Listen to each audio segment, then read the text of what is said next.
How to enter data in SPSS from Google Form. Hi guys, let's get started immediately.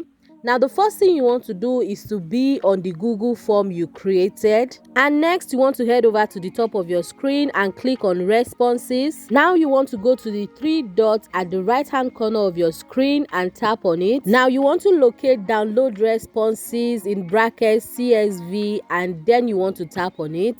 Now after downloading, I'm simply just going to tap on it just to open it on maybe my Sheets or Excel application. Now the next thing you want to do is to remove the unnecessary parts of this questionnaire.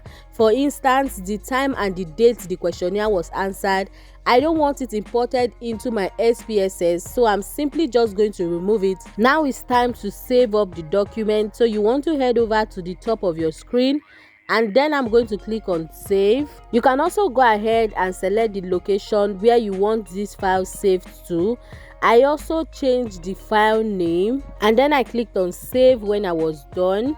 Now over to my SPSS. Now you want to head over to the top left hand corner of your screen and click on file.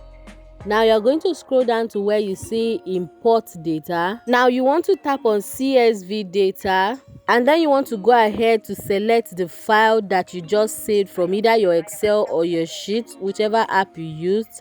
Now when you are done, you want to click on open, and then go ahead to check the box remove leading spaces from string values and remove trading spaces from string values.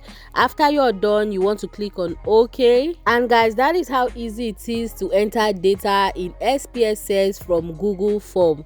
Now if you found this video helpful, you want to click on the subscribe button to subscribe to this YouTube channel for more useful tutorials like this.